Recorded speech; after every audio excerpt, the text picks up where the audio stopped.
हमारे साथ पी वैद्यनाथन अय्यर साहब हैं, national editor the Indian express के, और परंजय गुहा ठाकुरता हैं, आर्थिक जानकार। वैद्यनाथन अय्यर साहब, हम आपसे जानना चाहते हैं, कई हमारे दर्शक जानना चाहेंगे कि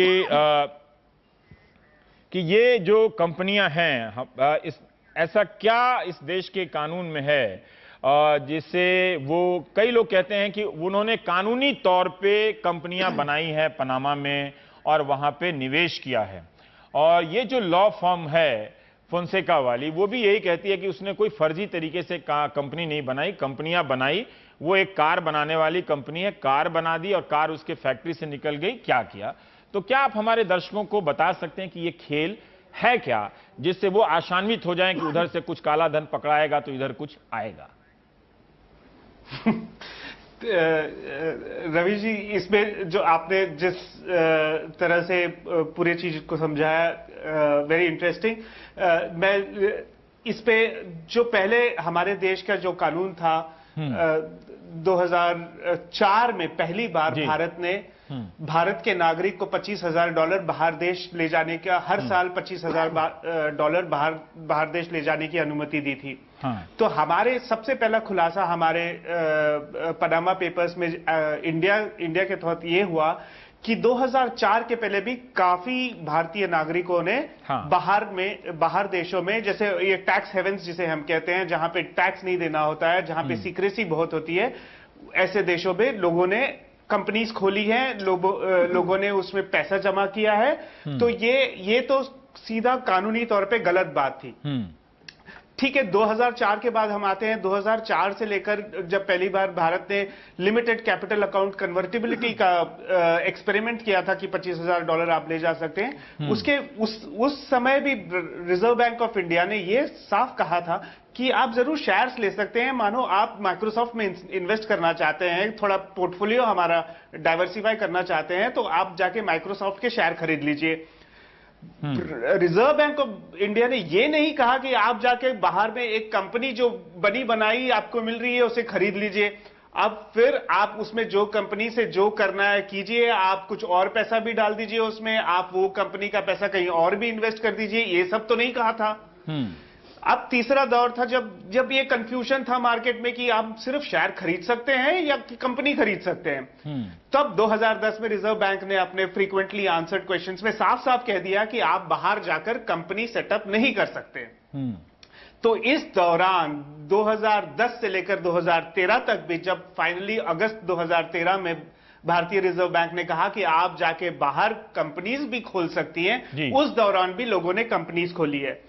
तो ये एक रेगुलेटरी हेज में थोड़ा काम चला है। बहुत सारे भारतीयों ने लिबरलाइज्ड जब नहीं था भारत, और इवन जब थोड़ा थोड़ा लिबरलाइज होना शुरू हुआ, export invoicing, import under invoice और ओवर इनवॉइस करके काफी काला धन भारतीय उद्योग के लोगों ने और भारतीय नागरिक जो छोटी बिजनेसें करते हैं वो लोगों ने भी ऐसा करके अपना काला धन, जो इलीगल धन है वो बाहर देशों में डाला है। तो ये तो पूरा इलीगल काम था। अब देखिए, ये सवाल अभी भी, जब हम 2013 में इंडियन एक्सप्रेस ने एक बहुत बड़ा खुलासा किया था ऑफशोर लीक्स का, वो तभी तो हमारे पास बहुत कम डेटा था। तब सिर्फ हम लोग ने 700 कंपनीज की बात की थी जो भी इसी प्रकार ऑफशोर एंटिटीज थी। उसमें आज अगर आप देखेंगे, फाइनेंस मिनिस्टर अरुण जेटली जी के स्टेटमेंट में उन्होंने साफ लिखा है कि तभी भी ये सब सवाल उठे थे कि ये लीगल है इलीगल है, लेकिन वो 700 एंटिटीज में भारत सरकार ने काफी लोगों को प्रोसिक्यूट किया। और सबसे खास ये बात है कि उसमें भारत सरकार ने 2000 करोड़ का अनडिस्क्लोज्ड इनकम निकाला है। निकाला है मतलब उनको पता चला है कि 2000 करोड़ का इलीगल और अनडिस्क्लोज्ड मनी वो अकाउंटों में है। अय्यर साहब, तो आप बात पूरी कर लीजिए जी। तो ये था कि लीगैलिटी की डेफिनेशन तो अब सरकार जानेगी। सरकार ये 500 लोगों पर आगे उनकी एंटिटीज पे देखेगी और पता चलेगा कि क्या मिला। मेरा एक सवाल है ये साहब, एक और कि बहुत सारे पत्रकार युवा देखते हैं, वो ये भी जानना चाहेंगे, दर्शक भी, कि 2 लाख कंपनियां, 1 करोड़ दस्तावेज, ये 2 लाख कंपनियां, ठीक है 40 साल में, वो कंपनियां क्या कर रही थी, मतलब उनका अस्तित्व क्या है, कैसे, मतलब वो कागज पर ही बनती थी, उनमें लोग पैसे लगाते थे। इन कंपनियों की आप लोगों ने कैसे जांच पड़ताल की? क्या आप उसके एक्सपर्ट हैं या आपने किन किन लोगों की मदद ली? थोड़ा उस पत्रकारिता के पहलू पर आप थोड़ा नजर डाल सकते हैं क्या, प्रकाश डाल सकते हैं? बिल्कुल। तो ये मैं इस प्रोजेक्ट में शामिल हुआ जुलाई अगस्त महीने में। मैं एक चार्टर्ड फाइनेंशियल एनालिस्ट हूं। अच्छा। मेरा बैकग्राउंड भी इंजीनियरिंग का रहा है, तो मुझे फाइनेंस वैसे ही थोड़ा बहुत समझ में आता है। बहुत ज्यादा नहीं समझ में आता होगा जैसे चार्टर्ड अकाउंटेंट या लॉयर आज के मैनेजमेंट कंसल्टिंग फर्म में करते हैं, उतना तो नहीं समझ में आता होगा, लेकिन थोड़ा बहुत आता है। और ये डॉक्यूमेंट्स जो थे, ये हमारे लिए सबसे बड़ी दिक्कत थी कि जैसे आप मानो कि 1 लाख डॉक्यूमेंट्स डाले हैं। अगस्त महीने में हमने काम शुरू किया। 1 लाख हम काफी उसमें रिसर्च करते रहे, काफी डिटेल, हर डॉक्यूमेंट में और 100 पेजेस निकलते थे। कोई टिफ फाइल होती थी तो उसमें बहुत सारे स्कैन्ड पेपर्स होते थे, कोई पीडीएफ होती थी उसमें 100-200 पेज होते थे। तो ये सारा बहुत ही हमें सिर्फ पढ़ने में और ये पता लगाने में लगा कि इनका भारत के साथ क्या कनेक्शन है। और जैसे हम 1 लाख फाइल्स देखें और लॉक किया उसमें, उन्होंने और 2 लाख जोड़ दिए। तो कहते हैं कि जैसे हवाई जहाज में कोई तकलीफ हो गई तो चलती हुई हवाई जहाज में हमने काम किया, उसकी तकलीफ की दूरी की है। तो ये बहुत ही ट्रिकी रहा तो हमारे लिए। साहब ये बता सकते हैं अपडेट जी, आपने कहा कि आप थोड़े से चार्टर्ड अकाउंटेंट या एनालिस्ट हैं। हम लोग तो ऐसे आर्थिक विषयों को देख के घबरा जाते हैं, नहीं समझ पाते हैं, लेकिन आप बता सकते हैं कि पिछले जुलाई अगस्त से आप कितने घंटे इन पेपर्स को पढ़ने में लगा रहे थे? और भी काम कर रहे थे एक्सप्रेस के लिए या सिर्फ यही काम कर रहे थे आप? देखिए, इंडियन एक्सप्रेस एक अखबार, ऐसा अखबार है जहां पर टाइम और स्पेस मिल जाता है। तो हम लोग वैसे तो बहुत ही मतलब पत्रकारिता में ऐसे बहुत कम अखबार है जो आपको 7 महीना दे दे बिना कुछ और किए। तो हम वैसे भी थोड़ा बहुत, जो अगर एडिटर कुछ कहा कि जेएनके में कुछ हो रहा है पता कीजिए, तो पता कर लेते हैं। ऐसे छोटा मोटा काम कर रहे थे। लेकिन हम लोग 6 से 7 घंटा सिर्फ इसमें लगे हुए थे, क्योंकि इसमें इतने ज्यादा डॉक्यूमेंट्स थे और एक डॉक्यूमेंट के पीछे दूसरा डॉक्यूमेंट था, तो हमें बहुत टाइम लग गया इसमें। ठीक है। पौरंजय दा, हम आपसे जानना चाहते हैं, अभी अय्यर कह रहे थे कि कानूनी है या गैर कानूनी है ये तय करना सरकार का है, लेकिन उन्होंने एक चीज बताई है, लेकिन जिस तरह से खंडन आ रहे हैं, क्लैरिफिकेशन आ रहे हैं कि हमने कोई नियम नहीं तोड़ा है जिनके नाम आए हैं, तो क्या आप हमारे दर्शकों को मदद कर सकते हैं समझने में कि ये घपला क्या हुआ है, मतलब किसका पैसा गया है? कई लोग कहते हैं उनका अपना ही तो लेजिटिमेट पैसा कमाया हुआ है वैधानिक तरीके से, उन्होंने अपना पैसा चाहे तो वो कहीं भी लगाएं। मैं कुछ कहने के पहले मैं तारीफ करना चाहता हूं ICIJ, international consortium of investigative journalist, और इंडियन एक्सप्रेस को। ये आज सार्वजनिक सबके सामने ये सारे जो सूचना है सबके सामने आए। ये विश्व में इतना ज्यादा जो सूचना कंपनीज के बारे में पहला बार आ रही है। आप समझ लीजिए 1,15,00,000 के आसपास डॉक्यूमेंट आज सार्वजनिक है। आप भारतवर्ष के बारे में आइए, और ये सिर्फ भारतवर्ष नहीं, बाकी सारे देश में, पूरा दुनिया में करीब 80 के आसपास ऐसे टैक्स हेवन्स होते हैं। हमारे देश के सबसे नजदीक और सबसे लोकप्रिय है मॉरिशस, मगर ऐसे बहुत सारी जगह है। और एक एक देश के अंदर भी एक एक राज्य है, जैसे अमेरिका के अंदर डेलावेयर राज्य है, फ्लोरिडा राज्य है। ये सारी जगह में ये बहुत कम टैक्स या कोई टैक्स ही देते नहीं, मगर ये जो डिवाइडिंग लाइन है बहुत ही बारीकी है कि ये गैर कानूनी क्या है या और क्या कानूनी है। जो हम अंग्रेजी में कहते हैं टैक्स अवॉइडेंस, यानी कि कानूनी तरह से आप टैक्स नहीं दे रहे, या गैर कानूनी तरफ से आप पैसा एक जगह से दूसरा जगह से तीसरे जगह से चौथा जगह ले जाते हैं, जो राउंड ट्रिपिंग कहते हैं। और क्यों करते हैं? क्योंकि जो काला धन है इसको आप सफेद करने चाहते हैं। जैसे वैद्यनाथन आयर ने कहा और इंडियन एक्सप्रेस में काफी बारीकी से लिखा, सबसे जो असली बात है कि ये सारे कंपनी का मालिक कौन है, जो अंग्रेजी में कहते हैं बेनिफिशियल ओनर्स। यही सबसे बड़ा ढंग है। आप देखिए अभी जैसे इस सवाल को उठा के पौरंजय दा, इस सवाल को उठा के कि मालिक कौन है, एक उदाहरण के तौर पे, मतलब आप काल्पनिक नाम भी ले सकते हैं, कहां पहुंचना चाहते हैं? मालिक मतलब कौन? अब देखिए, हाँ। ये एक तरीका कैसा होता है। ए कंपनी का मालिक है बी कंपनी का मालिक है सी कंपनी, और सी कंपनी का मालिक जो है वो डी कंपनी हो सकता है। तो मगर डी कंपनी, ये जो हमारे देश के जो नियंत्रण करने का जो अधिकारी है, जैसे SEBI, securities and exchange board of India, या और भी है रिजर्व बैंक ऑफ इंडिया, और भी है जैसे DRI, directorate of revenue intelligence. आज मैं अपने जो पत्रिका है इकोनॉमिक एंड पॉलिटिकल वीकली में एक नया स्टोरी किया कि 29,000 करोड़ का कोयला आयात करके का ओवर इनवॉइसिंग का एक घोटाला है। तो ये घोटाला कौन पैसा दे रहा है? जो बिजली उपभोग करते हैं यही दे रहे हैं, क्योंकि उसका पैसा आप ज्यादा बढ़ा दिया। मगर ये क्या हो रहा है? ये पैसा विदेश जा रहा है और विदेश जाके वापस आ रहे हैं। देखिए, एक छोटा द्वीप है मॉरिशस, मैंने खुद गया वहां पे, एक हफ्ता मैंने करा। एक छोटा सा द्वीप है जो इंडियन ओशन में है। इस एक जगह से लगातार 20 साल भारतवर्ष के जितने विदेश से जितने निवेश आए हैं, जो फॉरेन डायरेक्ट इन्वेस्टमेंट है, फॉरेन इंस्टीट्यूशनल इन्वेस्टमेंट है, जो शेयर बाजार में है, इसके 40% के आसपास ये मॉरिशस से क्यों रूट होता है? ये कारण क्या है? जी, अपने दर्शकों को एक बार फिर सतर्क करूंगा कि जो पौरंजे और अय्यर साहब कह रहे हैं कोई बहुत मुश्किल बात नहीं कह रहे हैं, आप उनको समझिए। और भारत माता की जय के अलावा इन सब विषयों में भी दिलचस्पी लेंगे तो हमें भी थोड़ी और हम भी प्रोत्साहित होंगे कि ऐसे जटिल विषयों को लेकर आपके बीच आने के लिए। पर एक सवाल है पौरंजे, मैं ये जानना चाहता हूं, मैं कहीं पढ़ रहा था, प्रो पब्लिका एक साइट है जो एक वैकल्पिक पत्रकारिता की बात करती है, उसने ये लिखा है कि अभी तक ऐसे घोटालों में ऑफशोर और शेल कंपनियां, जिन्हें हम हिंदी में फर्जी कंपनी कहते हैं, बेनामी कंपनी कहते हैं, में बैंकों की भूमिका आती थी। इस एक मामले से लीगल फर्म, लॉ फर्म की भूमिका आई है कि इनके पास इतने अच्छे वकील हैं। उसमें विस्तार से बात नहीं थी। क्या आप ये समझा सकते हैं कि हम बैंकों की भूमिका को और इसमें वकीलों की भूमिका को कैसे देखें? क्योंकि आम आदमी अगर ऑफशोर खोलना चाहेगा तो ये दो चीज तो उसको नहीं मिलेंगे ना।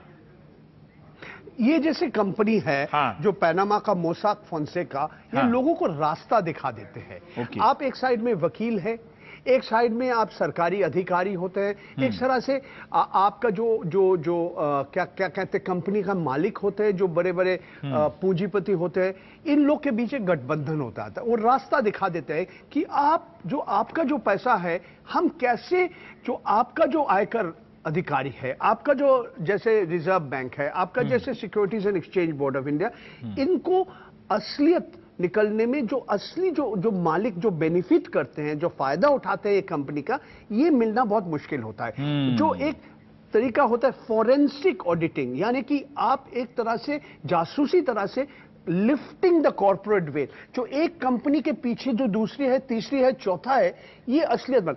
और सुनिए, ये बहुत महत्वपूर्ण है।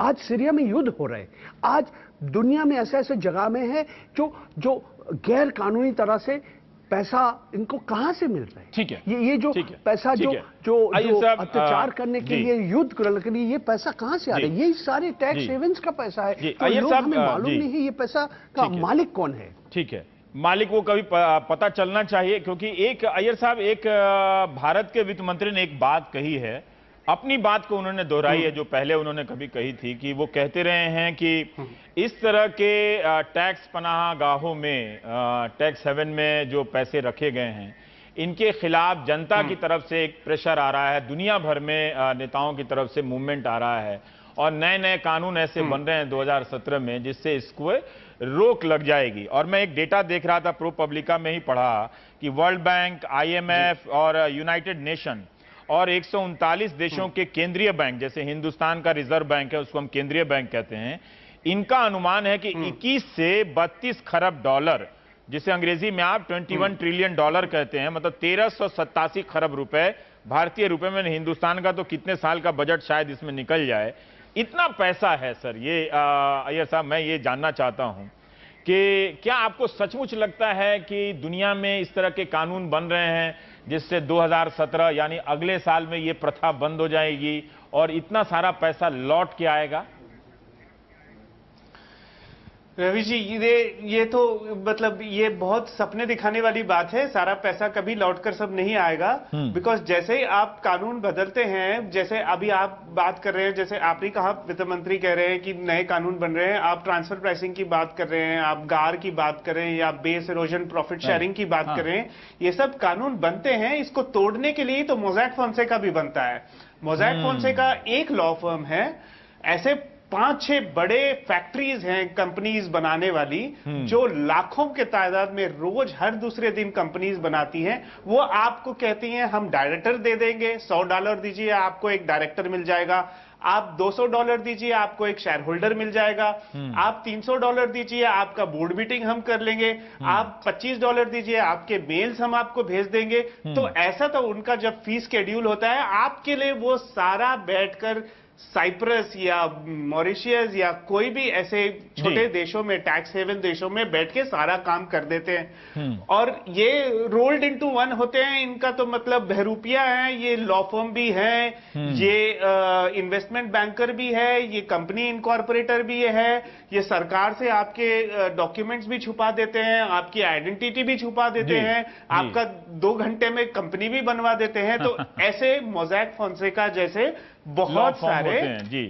एक जो आपने दिलचस्प बात कही है कि एक फैक्ट्री होती है जिसे हम लोग समझते हैं जो सामान का उत्पादन करती है, इस तरह की ये फैक्ट्री है जो मोंसेका कंपनी है, फोंसेका, वो कंपनियों का उत्पादन करती है। तो परंजय आप बता सकते हैं, एक फैक्ट्री है, कंपनियों का उत्पादन करने वाली फैक्ट्री है। परंजय आप ये बता सकते हैं कि हमारे दर्शक ये समझे कि ये बड़े लोगों का खेल है, उनका पैसा गया है, हमारा इसमें क्या गया है? क्या ये बात सही है, या इन कंपनियों के जरिए उनको भी ठगा गया है? जैसे मैं प्रो पब्लिका में देख रहा था कि कोई स्विस कंपनी है, स्विस ग्रुप कोर नाम की कंपनी है, जिसने लोगों से निवेश कराया और वो कंपनी बंद हो गई। तो क्या ये जो लाखों कंपनियां बनती हैं फैक्ट्रियों के जरिए, वो हमारा आपका पैसा भी लूटती हैं या बड़े लोगों का ही ठिकाने लगाती हैं?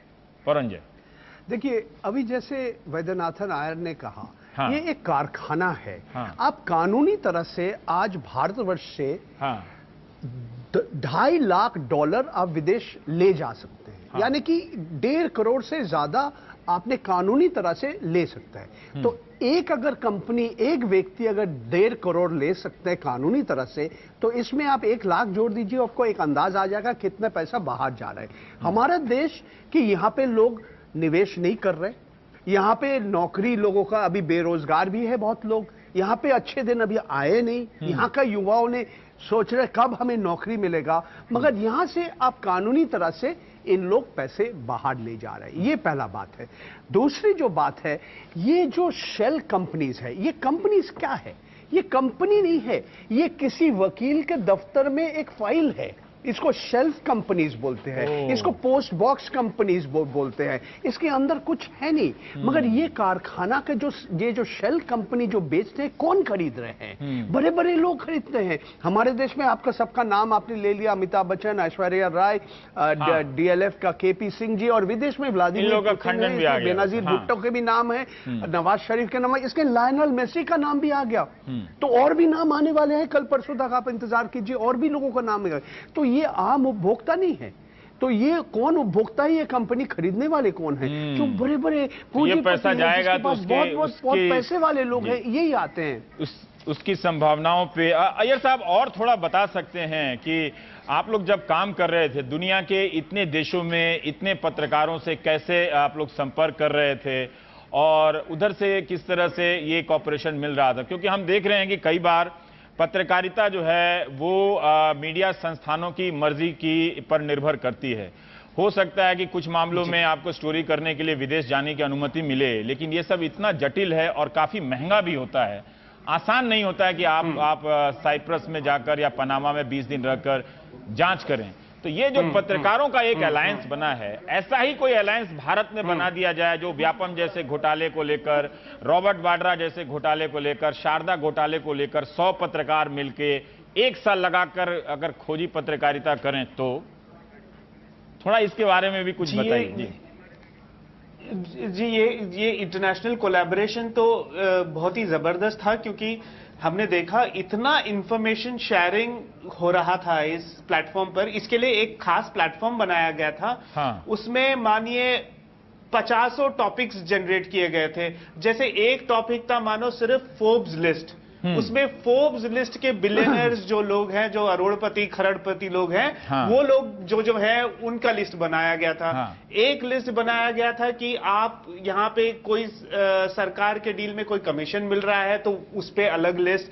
तो और जो जैसे इंडिया में भी हम जब कॉन्ट्रैक्ट्स देती है भारत सरकार या कोई भी देश का कोई भी मिनिस्ट्री या डिपार्टमेंट, तो वो बहुत सारे बाहर देशों के कंपनियों को भी कॉन्ट्रैक्ट मिलता है। तो ये कंपनियों के लिंक इटली में होते हैं। जैसे आप रितु सरीन का आज डिफेंस वाला जो रिपोर्ट पढ़ेंगे उसमें तो वो कंपनी बाहर उसका कोलैबोरेशन बहुत जबरदस्त होता है, जो हम एक दूसरे से इंफॉर्मेशन शेयर करते हैं कि यहाँ पे तब क्या हो रहा था, वहां पे क्या हो रहा था, यहाँ पे क्या रूल्स थे, ऑफसेट रूल्स थे नहीं थे, वो कंपनी ने कितना कमीशन दिया, ये सब चीजें बहुत ज्यादा हम लोगों का शेयरिंग था। और जैसे इवन नवाज शरीफ और बेनजीर भुट्टो के स्टोरी में हम पाकिस्तान के पत्रकारों के साथ भी काम किए और हम गार्डियन के पत्रकारों के साथ भी काम किए, तो वो इंफॉर्मेशन शेयरिंग तो बहुत अच्छा हो रहा था। मुझे लगता है कि ये एक जो मॉडल है अंतर्राष्ट्रीय स्तर पे जैसे बहुत ही बढ़िया होता है, हमारे देश में भी जैसे ये तो बहुत अच्छे से हो सकता है। क्योंकि आप देखेंगे जैसे तमिलनाडु हो गया या नॉर्थ ईस्ट हो गया या उर्दू अखबार ले लीजिए, जो इनकलाब में खबर मिलती है वो बहुत सारे अखबारों में आपको नजर भी नहीं आती है। तो अगर एक कोलैबोरेटिव अप्रोच रहा हो और कोई एक स्पेसिफिक इश्यू पे, हाँ। तो बहुत ही अच्छा काम हो सकता है, क्योंकि आप फैल जा सकते हैं पूरे देश में। अभी हम नहीं फैल पाते हैं, हमको 8-8 महीने 10-10 महीने लगते हैं। अभी देखिए बाड़मेर में डेल्टा मेघवाल की जो घटना हुई है, बहुत लोग वहां जा नहीं सके, बहुत लोग जान नहीं सके, तो वैसे ही, या फिर बिजनौर में जो हत्या हुई है, तो अगर सब मिलके अगर ऐसा करें। परंतु एक बहुत दिलचस्प बात है कि इस उदाहरण से ऐसा लगता है कि पत्रकार मूलतः पत्रकारिता से बिलोंग करता है, उसका होता है, ना कि किसी संस्थान का होता है, ना तो किसी भाषाई पत्रकारिता का होता है। जैसे अय्यर ने बताया कि कितने देश के पत्रकार हैं, तो सब अलग अलग भाषाओं के भी होंगे। जर्मनी से तो अंग्रेजी का शायद अखबार भी नहीं निकलता है, तो जर्मन पत्रकार होंगे, तो अलग अलग स्पेनिश पत्रकार होंगे, तो सब अलग अलग भाषाओं के मिलके कर रहे हैं। हम तो छत्तीसगढ़ में पत्रकारों को बेचारे पकड़ के उनको जेल में बंद कर दिया जाता है कि वो जन सुरक्षा के ये हैं। क्या आपको लगता है कि हिंदुस्तान में जहां इस तरह के कानून हैं, ऐसी पत्रकारिता हो सकती है? आप बिल्कुल ठीक कहा, बहुत अच्छा सवाल आपने उठाया रवीश जी। यही सामने रास्ता है। हम एक दूसरे पत्रकार, हम लोग एक दूसरे का भाई बहन नहीं मानते हैं। हम एक दूसरे के साथ हमारा प्रतिद्वंदिता चलता है, कंपटीशन चलता है। मगर अगर हम इकट्ठा मिलकर अगर काम करेंगे तो आप देखिए कितना हम आगे बढ़ सकते हैं। अब सवाल ये है कि ये जो बड़े बड़े लोग हैं, जो बड़े बड़े पैसे वाले लोग हैं, इनके खिलाफ सरकार सचमुच कुछ कार्रवाई करेंगे कि नहीं, सख्त कार्रवाई करेंगे कि नहीं। ये हमारे जो बड़े बड़े जो पूंजीपति है, हमारे अंबानी अडानी बंधु, इन लोग के खिलाफ जो आज सूचना आए हैं, सरकार क्या करे। आप जेटली जी का स्टेटमेंट पढ़िए। जेटली जी ने पहले तारीफ किया, वो बोला कि बहुत अच्छा काम किया, ये खोजी पत्रकारिता का तारीफ किया। मगर उसके बाद एक क्या देखिए, लिechtenstein अकाउंट जो HSBC, Hong Kong and Shanghai banking corporation, उसके बाद जो ISJ, हम इस पे कल भी कर लेंगे, मगर जितने लोगों का नाम आप देखेंगे बहुत कम है जिसके खिलाफ आपने एक्चुअल एक्शन लिया। अभी आप बताइए, किसी को जेल के अंदर जाना पड़ा? ठीक है, अभी तक अगर अय्यर साहब हैं क्या हमारे नहीं बताया। अय्यर साहब अगर आप हैं हमारे साथ, तो मैं जानना चाहता हूं कि जब ये कहा जाता है कि भ्रष्टाचार समाप्त हो गया, और आप इन पेपर्स को पढ़ते हुए क्या आपको लगता है कि करप्शन आम आदमी को ये यकीन आप दिला सकते हैं कि करप्शन खत्म हो गया है इन सब प्रक्रियाओं को, प्रोसेस को देखते हुए, या अब उसे ये स्वीकार करना पड़ेगा कि भ्रष्टाचार का खेल जिस लेवल पर होता है उस लेवल को पत्रकार ही नहीं समझ पाता है, तो आप क्या समझेंगे वहां बैठ के अखबार देके जिसमें केवल गुणगान छपता है नेताओं का? आपको देख के डर लगा कि देश, जनता, इसी गरीबी के साथ ये सब खिलवाड़ हो रहा है? जी देखिए, ये करप्शन वाला जो मामला है, ये तो वाकई में ये देश के लिए बहुत ही सीरियस मामला है। ये इट इज, हमारे देश में it is more about the society also. मतलब ये सिर्फ ये सरकार का ही काम नहीं है करप्शन बंद हो जाए। ये तो आप बाहर के लोगों से जब बात करते हैं वो कहते हैं कि बहुत सारे डिसऑनेस्ट एक्टिविटीज नॉर्मली होते हैं हमारे देश में। तो इसको हम सेल्फ क्रिटिक करना चाहें तो बहुत अच्छे से कर सकते हैं, लेकिन आज इतना भी अच्छा माहौल नहीं है कि सेल्फ क्रिटिक बहुत अच्छे से किया जाए। बहुत शुक्रिया। उम्मीद है कि मंगलवार के इंडियन एक्सप्रेस में भी कुछ घोटाला इस तरह से और आएगा और लोग लाभान्वित होंगे। लोकपाल तो आया नहीं, पर कई लोगों के नाम लिए गए जिनका पक्ष नहीं है, तो भाई लीगल नोटिस मत भेजिए, नाम लेना पड़ता है, चीजें आ जाती हैं सामने। ब्रेक के बाद एक और बड़ी खबर की तरफ चलेंगे। आप देख रहे हैं प्राइम टाइम।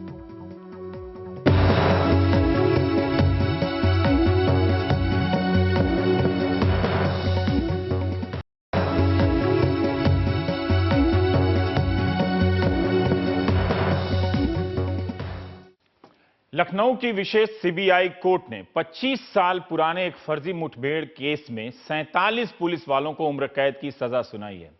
इन पुलिस वालों के खिलाफ यह आरोप साबित हुआ है कि उन्होंने यूपी के पीलीभीत जिले में जून 1991 में 10 सिख तीर्थयात्रियों को आतंकवादी बताकर फर्जी मुठभेड़ में मार डाला। इन 47 पुलिसकर्मियों से जुर्माना वसूलकर पीड़ित परिवारों को 14-14 लाख रुपए देने का आदेश भी दिया गया है। हमारे सहयोगी कमाल खान ने पीलीभीत में इन परिवारों के लोगों से जाकर बात की है। आप ये स्टोरी जरूर देखिए। 25 साल यानी चौथाई सदी की लंबी कानूनी लड़ाई के बाद आखिरकार फैसला आ ही गया। जिस पुलिस पे अवाम की हिफाजत की जिम्मेदारी थी वही उसकी कातिल निकली। न्यायालय ने सभी 4700 अभियुक्तों को भारतीय दंड संहिता की धारा 302 के तहत आजीवन कारावास, भारतीय दंड संहिता की धारा 364 के तहत 10 वर्ष के सश्रम कारावास और भारतीय दंड संहिता की धारा 365 के तहत 5 वर्ष के सश्रम कारावास की सजा सुनाई है। पीलीभीत के इन गांवों, इन खेतों से न जाने कितने किसान तीर्थ यात्रा पे गए थे, जो पलट के कभी इन खेतों में वापस नहीं आए। इन 25 सालों में इन खेतों में न जाने कितनी फसलें आईं और कट गईं। दुनिया बदल गई इन 25 सालों में, लेकिन दर्द का एक सिलसिला है इन खेतों से जो अभी टूटा नहीं है। इस कत्लेआम में मारे गए नरेंद्र का घर ढूंढते हम पीलीभीत शहर से 35 किलोमीटर दूर पस्तौर गांव पहुंचे। उनकी बीवी जसवंत कौर तब 35 साल की थीं और बेटे गुरविंदर सिर्फ 3 साल के। नरेंद्र मां के साथ तीरथ पे गए थे। पुलिस ने मां को छोड़ दिया, उन्हें साथ ले गई। डरी हुई मां घर लौटी तो मुंह से बोल नहीं फूटते थे। पुलिस वालों ने डरा रखा था कि किसी से बताना नहीं कुछ भी, तो वो आके यही कह रहे कि उसे उतार लिया बस से, उतार लिया बस से। ये नहीं था पता कि खत्म ही कर देंगे। फिर दूसरे तीसरे दिन अखबार आई तो देखा बहुत बुरी हालत से। जो भी कोई अभी तक कोई देखे अखबार तो किसी की आंखों में क्यों नहीं आंसू आएंगे, इतनी बुरी हालत से थी। गुरविंदर तो इतने छोटे थे कि उन्हें अपने पिता की कोई याद नहीं, लेकिन यह हादसा उन्हें अपने अधूरे होने का एहसास कराता है। कि हमें कोई कुछ याद नहीं सर, 3 साल के थे, बस कुछ पता नहीं हमें पिता कैसे थे, कैसे होंगे, कुछ पता नहीं। कब आपको ये समझ आई, कब पता चला कि आपके पिताजी को ऐसे मार दिया? सोचते हैं तो कितनी तकलीफ होती है। सर बहुत से पिता बने सर कुछ नहीं दुनिया में, सब कुछ होते हैं, पिता होते हैं। सिर्फ पिता प्यार नहीं मिला तो कुछ नहीं मिला। वो पंजाब में आतंकवाद का दौर था, उसका असर तराई के इन गांवों तक पहुंचा था। 12 जुलाई 1991 को हुजूर साहब और पटना साहब के दर्शन कर आ रहे 25 तीर्थयात्रियों की बस पुलिस ने रोकी। औरतों, बच्चों और बुजुर्गों को छोड़ दिया। 11 मर्दों को ले गए। इल्जाम है कि एक को बस में ही मार के नदी में बहा दिया और 10 को जंगल में गोली मार दी। माला के जंगल में हम इस वक्त ठीक उसी जगह पे खड़े हैं जहां 4 तीर्थयात्रियों के हाथ पीछे बांध करके पुलिस लाई और उन्हें गोली से भून दिया गया। इसी तरह उसने 3 अलग अलग जगहें 3 अलग अलग जंगलों में चुनी और सिख तीर्थयात्रियों के हाथ बांध करके उन्हें गोली मार दी गई। माला के जंगल को जाने वाली इस सड़क के किनारे सरदार मिल्खा सिंह के खेत हैं। वो उस वक्त यहां मौजूद थे जब पुलिस वाले इन लोगों को मारने जंगल की तरफ ले जा रहे थे। आज खेत से आ रहा था ये 2 गड्डियां इधर खड़ी थी, एक वो उत्तर से गड्डी रोड पे, एक वो इधर खड़ी थी। उनके अंदर से 4 सरदार थे, वाल खुले थी। मैं उनको देखने लगा, पुलिस मेरे को गाली देने लगी, इसको पकड़ो, ये क्या कर रहा। हम हाथ जोड़े, हम निकल के अपने घर पे आ गए। जब हम घर पे जाके फिर हमने बाद में देखा तो फिर ये जंगल को चले गए गड्डियां। उससे बाद पता मार दिए लोगों ने, कई भी मर गए, जो कईयों ने बताया भी वो जो लेके गए थे हुआ उन्होंने काउंटर कर दिया। अब वाला ही हाल है जो पीलीभीत के जगत गांव में हम सरदार बलकार सिंह के परिवार से मिले। पुलिस ने बलकार सिंह के छोटे भाई लखविंदर को भी मार दिया था। लखविंदर सिर्फ 17 साल का था और 10वीं में पढ़ता था। लोग तीर्थ यात्रा पे जा रहे थे तो वो भी चला गया। बलकार कहते हैं कि पुलिस उनके भाई को पहचानती थी, फिर भी मार दिया। और हरपाल सिंह तो अच्छी तरह से भाई को जानता था, मेडिकल में भाई स्कूल के बाद में टेम्पो से बैठता था, इन लोगों का आना जाना रहता था, पहचानता था। लास्ट में इसने हरपाल सिंह नहीं मरवाया उसे कि ये गवाह बन जाएगा, इसे भी खत्म कर दो। बलकार का परिवार अब घर में होने वाली हर खुशी के मौके पे भाई की मौत याद करता है। याद तो जी आज भी उसी तरीके से आता है। कुछ दिन त्योहार अपने घर में परिवार के बच्चों की शादी करते हैं, फोटो देखते हैं, तो वो तो हर टाइम आता ही कि ये भी हमारा भाई था। बच्चों को बताते हैं कि ये आपका चाचा था। जब जांच हुई, जब मुकदमा चला और जब गवाहियां होने लगी तो पुलिस वाले इन्हें आए दिन धमकाने लगे, लेकिन अपनों की मोहब्बत में गवाह टूटे नहीं। जब जांच में आए थे तो इन हरपाल ने, उन ज्ञानगिरी ने मुझे धमकी दी थी कि देख लेंगे तुझे। अब फैसला आया तो उसे अपने कानों से सुनने 90 साल के करनैल सिंह भी आए हैं, लेकिन अब तो सुनाई भी नहीं देता। आपके इकलौते बेटे को मार दिया था। अब तो पुलिस वालों को सजा हो गई। अच्छा, तो क्या कहेंगे आप? चंगा हो यार। 57 पुलिस वालों में से 10 मुकदमे के दौरान मर गए और कत्ल किए गए सिख नौजवानों के न मालूम कितने माँ बाप अपने बच्चों के लिए इंसाफ का इंतजार करते करते गुजर गए। और इन 57 पुलिस वालों को जो लीड कर रहे थे कप्तान साहब, उनके ऊपर तो मुकदमा चला ही नहीं। तो इंसाफ तो हुआ लेकिन पूरा नहीं हुआ। लखनऊ में कैमरामैन राजेश गुप्ता के साथ कमाल खान, एनडीटीवी इंडिया।